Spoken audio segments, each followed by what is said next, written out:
Hello and welcome to Rise and Unwind. I want to thank you for tuning in and checking out the show. If you actually want to be on the show, go to our website. That's riseunwindtv.com. And what's happening on today's show? Well, we got this. That is the top of the world in chess. To me, that's just a dream come true. All of that and more right here on Rise and Unwind. Have you ever had your furnace quit on you the first cold snap, or the sink just clog up just as the family shows up for the holidays? Skipping seasonal maintenance can make fall and winter a real headache. You know, Angie Hicks, co-founder of Angi, is here with smart ways to prep your home and avoid those costly surprises. Welcome to the show, Angie. How are you? I'm great. Thanks for having me. All right. So what are the key home projects homeowners should tackle right now before, winter hits? Yeah, the first thing I'd add to the list is to have your HVAC unit, your furnace, air conditioner checked this time of year. Your heating and cooling system is the largest use of energy in your home. So making sure that's well maintained and running efficiently is going to save you money every month on your heating and cooling bills. And then I would also move outside. Have your gutters checked. Make sure the water's flowing well and away from your house. That's going to prevent water damage around your foundation, for example, because that can be a pretty costly repair. And then weather stripping. This is a good thing to check periodically throughout the year. Check the weather stripping around your windows and your doors, because in the winter, that's going to keep that cooler air out. And then also in the warmer weather, it's actually going to keep that hot air from seeping into your home. And an easy way to check that is if you just take a lit candle around your house, you can check if that flame flickers. That means you probably need some more weather stripping. And that is a really easy DIY project and an inexpensive one at that. And around the holidays, what repair problems tend to pop up the most?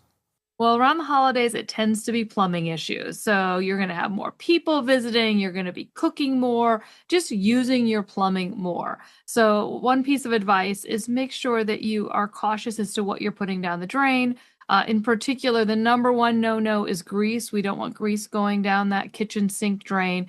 And then also don't overload your garbage disposal. I speak from experience on this one. I put too much pasta in my garbage disposal and ended up having to call the plumber. So to avoid that emergency holiday plumbing emergency call, be sure that you're taking good care of things during this heavy use time of the year. And Angie has been around for like nearly 30 years. How has it changed to meet today's homeowners' needs?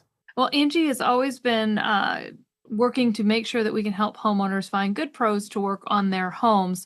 30 years ago, we were doing that in an offline world. You would call in, I could give you the name of a good plumber or an electrician. Today, it's done online or through our app, where you can get matched to pros that can tackle your projects for you. In addition, you can read reviews about those pros, as well as get cost information and explore projects you might be wanting to tackle, especially if you're a newer homeowner. So what's your best advice for preventing those expensive breakdowns this season? Preventing expensive breakdowns really comes down to planning and doing basic maintenance, because that maintenance is going to prevent those problems down the road, prevent emergency spend, and really take out a lot of the stress that can come with home ownership. And finally, where can we go for more information? You can go to Angi.com, ANGI.com. Angie Hicks, thanks for joining us today. Thanks, Dan. Here's a money question for homeowners. Did you know you could pocket up to $3,200 in federal tax credits by making energy efficient upgrades before the year ends? This applies to HVAC systems, water heaters, windows, and more. Sarah Riley, Senior Director at Frontdoor Inc, is here to explain how to get those savings and why a warranty can help once the incentives run out. Welcome to the show, Sarah. How are you? Hi there. I'm doing great. How are you? I'm doing okay. For the people at home that are watching, what's the first step if they want to grab these HVAC tax credits before the deadline? The most important thing to keep in mind with these federal tax credits is the deadline is the end of this year, which is fast approaching. So if homeowners want to take advantage, especially by upgrading their HVAC system to a more energy efficient version, make sure that you have the unit purchased and installed by the end of the year to be able to qualify for those incentives when you go to file. And here's how AHS can help. So American Home Shield warranties give our members access to the new HVAC program. This provides discounts on new name brand heating and air conditioning systems that qualify for these tax credits because of their high efficiency. So buying a new HVAC system is an expensive project. It can cost $10,000 to $12,000, sometimes more. But because of AHS's scale, we have access to discounts that we can pass on to our members, saving them thousands of dollars. And again, just maximizing those savings across both the federal tax credits and the AHS savings. And a lot of us try the I'll fix it myself route. When does it make sense to DIY, or when should we absolutely call in a pro? Everyone's threshold for DIY is different, and it might change with the season of life, right? A couple things, especially thinking about your HVAC system, is if you are hearing a noise, so there's a buzzing or a clicking, and that noise won't stop even after you've maybe tinkered and attempted a DIY repair, that could be a sign of an underlying issue and time to call in a professional. The other piece with your HVAC systems especially is be aware of the smells. So if there is a burning smell in your house or one of those electrical smells, that could be a sign of a wiring issue or, again, a bigger underlying problem that is going to be really important to get a professional out to help with rather than trying to attempt to fix. Come on, Sarah, stop calling me out like that. I don't want I want people to think that I'm great at fixing my HVAC.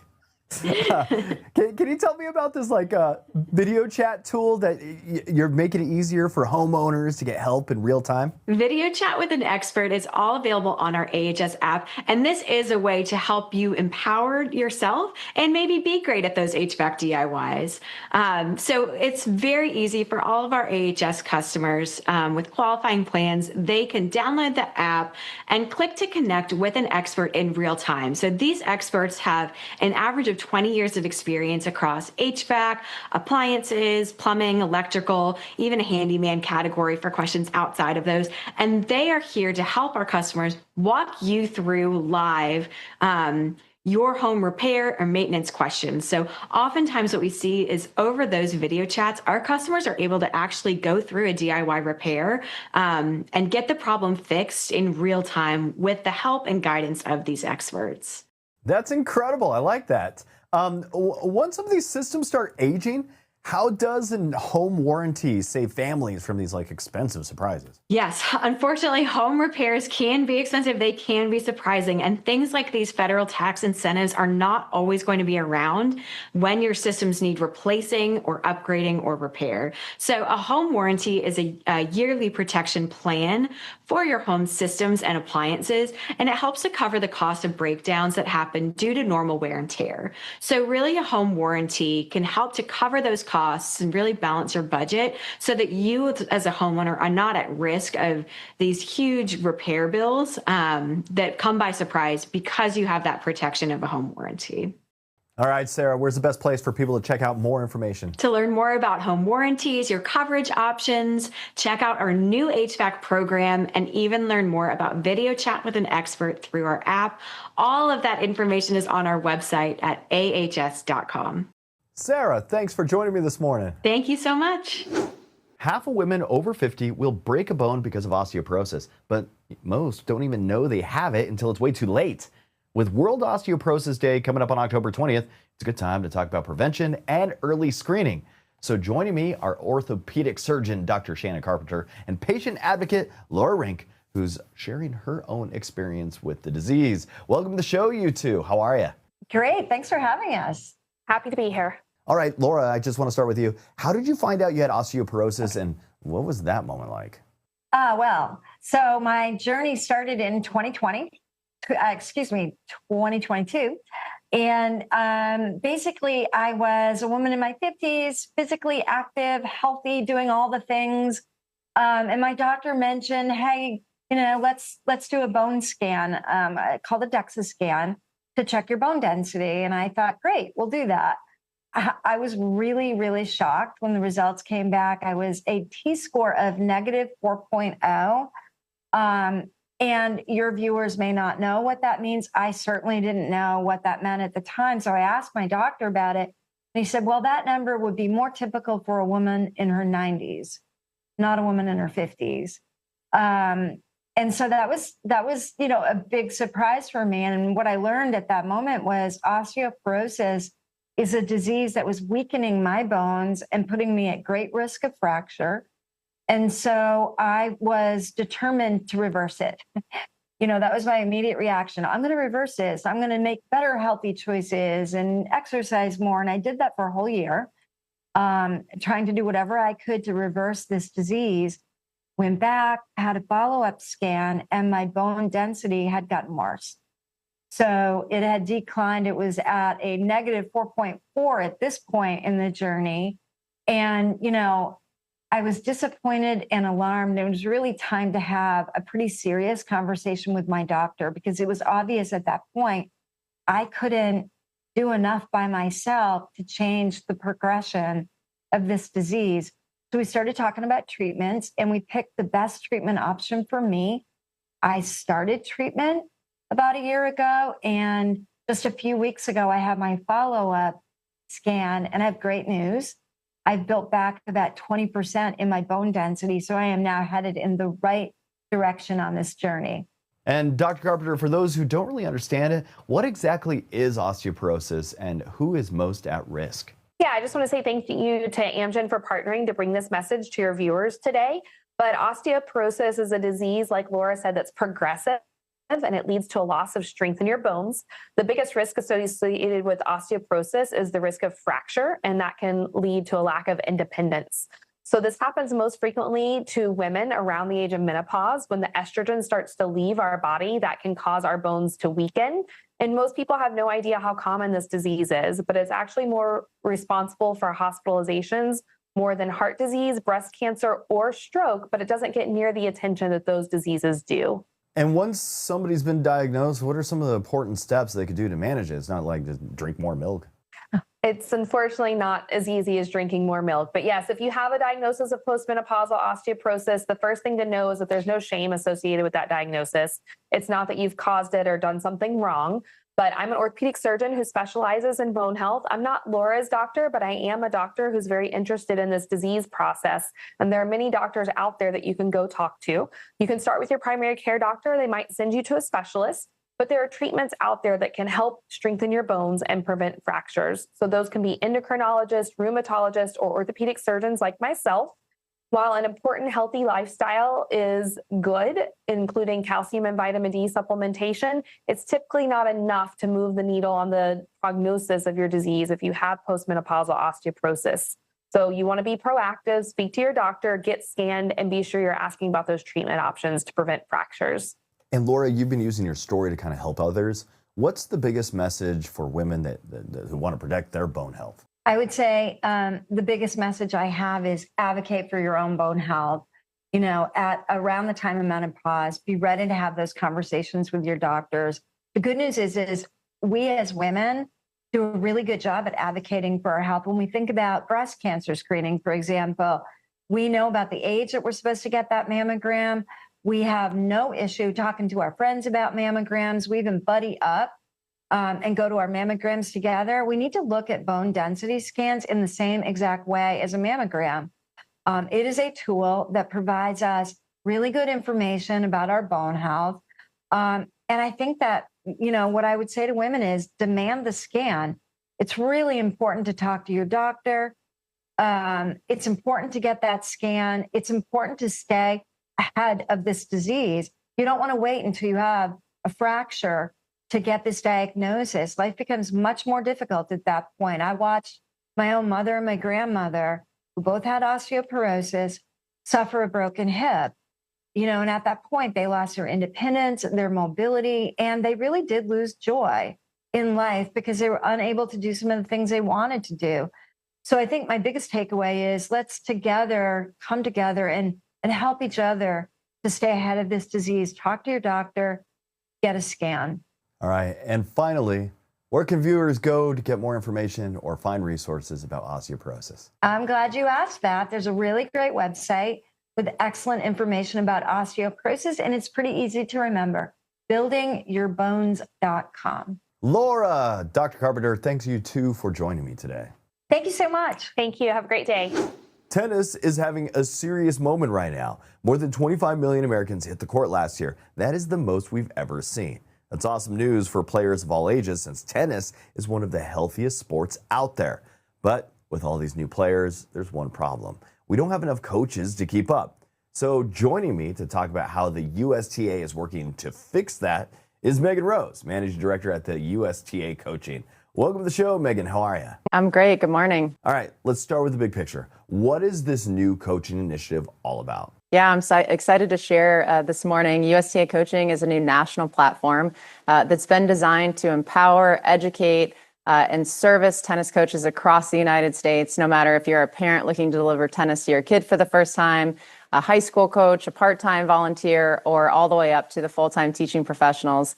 And so USTAcoaching.com is really a digital hub with benefits, services, and education to really support coaches no matter their journey or their pathway. And we all know a good coach can make all the difference. How could strong coaching help players grow, not just in skill, but also in confidence too? Yeah, it's a great question. I mean, what we really want to do is we really want to empower coaches to be able to deliver really fun and inclusive and motivating and inspiring experiences for players, no matter what level they are across the country in communities everywhere. And so we know that a great coach can inspire that continuous participation. So we know that great coaching is going to help with the retention of players in the United States as we look to march towards our goal of 35 million tennis players in the United States by 2035. And so, you know, a coach can help inspire that participation so that once a player comes in and they get to work with that coach, we really want them walking off court saying to themselves, wow, that was so fun. I can't wait to get back on court.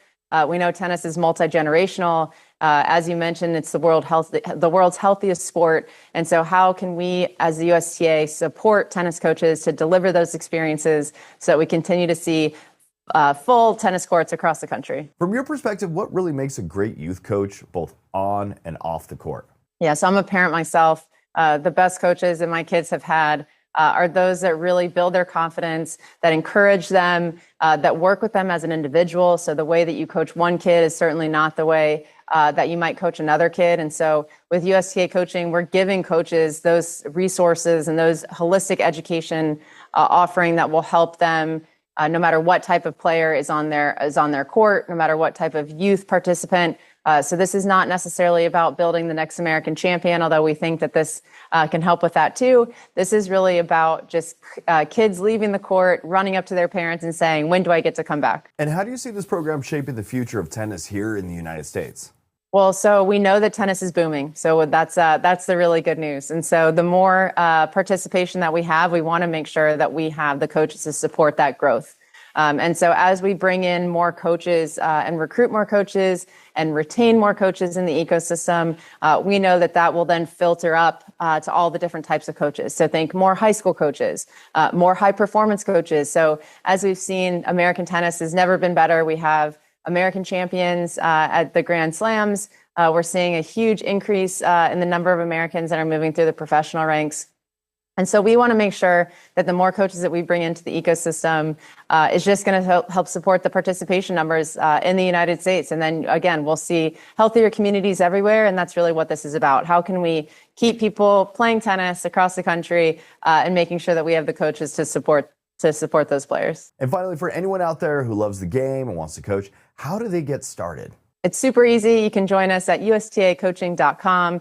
There you'll find a one-stop shop where you can join at a free level. So there's a baseline level that's for parents or people who are just getting started. We also have a $49, $149, and $249 package available no matter what type of coach you are or you want to be. We have a package to support that. And then a ton of resources, education, and benefits that can support you on the court and off the court. So again, USTAcoaching.com, and we look forward to seeing you on the site. Megan, I want to thank you for joining me today. Thank you so much. The world's biggest chess campus just opened in St. Louis, bringing together some of the greatest players in the game. So joining me today is Grandmaster Maurice Ashley to share why this is such a big moment for chess. Welcome to the show, Maurice. How are you? Dan, thanks so much for having me back. All right, so what makes this newly expanded St. Louis Chess Club campus stand out as something truly unique in the world of chess? Well, it's incredible. First of all, it's 30,000 square feet for chess. You know, people think about chess, they might think of like a mom and pop chess club, something small, or maybe a high school club you play in. But this is chess like you've never seen it. A place for professionals to come, the top players in the world come to St. Louis to play chess. They've got a state-of-the-art broadcast studio, so people like me who love to talk chess can trash talk and communicate the ideas and the fun and the drama in the individual games to the fans all around the world who are watching mainly online. And then they've got classrooms, both in-person and digital classrooms, so that kids who are just learning the game can learn more and get better. So it's just an incredible place to see as they've now renovated it and made it even better and bigger for everyone to enjoy. So how does this reopening help strengthen St. Louis's role as the global capital of chess? Well, as I mentioned, they invite all the top players here. So you can imagine, name your sport. Like me, I'm a basketball head. So if you had somebody like LeBron, Steph Curry, Kevin Durant, Luka Doncic, and you said, you know what, we're going to invite them to come hang out with us. Well, that's what they do here at the club. They take the the elite members, players in the sport, the elite competitors, and say, come to the club and play. And of course, fans all around the world, not just here in St. Louis or in the US, but all around the world are following these players. So you bring the eyeballs of the world and then therefore become a global capital for chess. There's a lot happening this month. What are some of the key events taking place at the club? Well, as I mentioned, top players are coming here. First of all, the national championships. You'll have the best players in the country coming here to compete for the national titles. Then you have this Legends event. It's sort of like Federer versus Nadal in tennis. You know, two top players who everybody loved to see, and now they come back and say, hey, we're just going to have an exhibition match. And so Garry Kasparov and Viswanathan Anand, both former world champions, two of the greatest to ever play the game, they're going to be playing they're playing a match. So you've got that. You've got the national championships, as I mentioned, and you also have another event that's crazy. This is like a dream come true. Imagine the current world champion, Gukesh Demaraju, 19 years young, from India. He's playing. Then you've got world's number 1, Magnus Carlsen, world number 2, Hikaru Nakamura, and world number 3, Fabiana Caruana. Those last two are from the U.S. They're playing, all four of them, in one event, competing for over $400,000 in prize money. Now, put that all together, it's almost $1 million in prize money being given away in 3 different tournaments, back to back to back, right here in St. Louis. That's crazy. And that's why it's such a global capital for chess, because they've invested millions of dollars in making sure that chess is huge and continues to grow here in the United States. And the club is also known for inspiring brand new talent. How is it helping to educate and motivate the next generation of chess players? Well, they've got a ton of programs for kids all around the St. Louis city and county. And those kids are learning in classroom. They send out teachers at no cost to the school to teach young people, to inspire them. As you mentioned, all that prize money being given away, inspire them to maybe themselves one day become professional chess players, make a living at chess. I've been blessed as a player to be able to not just play, but now do commentary and teach and write books, etc., give lectures.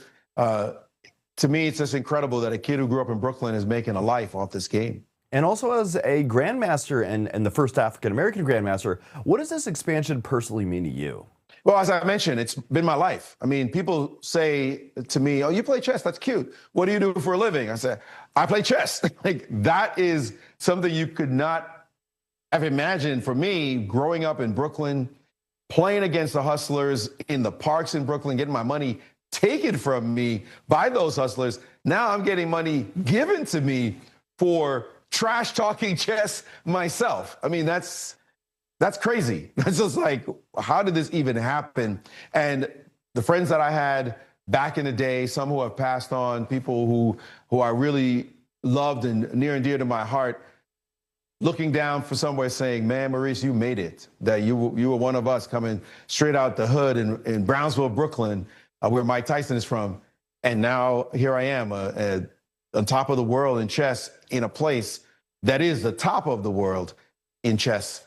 To me, it's just a dream come true. Maurice, thanks for joining us today. Where can we go for more information? It's easy, stlouischessclub.org. You learn everything there about the events, about how to learn more about the game, whether you're a grown-up or you're a child. Everything, all things chess are there, stlouischessclub.org. Maurice, thanks for joining us once again, my friend. Appreciate it. Thanks for having me again. Do you ever worry about staying mobile as you get older? Well, you're not alone, and there are smarter ways to protect how you move. It's National Physical Therapy Month, and we're talking about APTA's PT for Future Me campaign. And today, we're joined by Heather Jeffcoat, PT, DPT from the American Physical Therapy Association. Welcome to the show, Heather. How are you? I'm great, Dan. Thank you. All right, so what did the APTA survey reveal about Americans' biggest fears around aging? Yeah, so the American Physical Therapy Association did a recent national survey that found that 2/3 of people say their greatest fear about aging is losing their mobility and the ability to do what they love. And this fear actually is greater than than other age-related fears, such as heart health, the fear of dying even, or getting wrinkles. And I think it really reflects the deep value that people place on maintaining their independence and mobility so they can continue to do what they love. So what is the biggest misconception you hear about physical therapy? So many people think that physical therapy is just for injury or surgery, right? They think we're fix-it people, but truly we have a huge role in the prevention and wellness space in being able to assess mobility and strength deficits so that we can apply that to their function to help them keep strong, moving, and balanced throughout their lifespan. And you can also go see a physical therapist, by the way, directly. You don't need a doctor's referral to do it. So is there like a best age to start seeing a physical therapist, or is it truly like kind of for every stage of life? Exactly. There is no perfect age, any ability level either. We're great at modifying based on, what your specific, things you can do and can't do. So not a particular age at all. We encourage, throughout the lifespan. And, there are physical therapists that actually specialize in pediatric physical therapy, as well as geriatric physical therapy and everything in between, including like my specialty of women's and pelvic health. We have sports performance specialists, aquatic therapists, hand therapists, oncology specialists that can help assist through whatever your health needs or wellness goals are. And give us a quick overview. What is this PT for Future Me campaign all about? Yeah, so it's an initiative by Choose PT and the APTA, which highlights physical therapy's role in enhancing movement and function for people of all ages and all abilities. And we want to also promote resilience throughout their lifespan.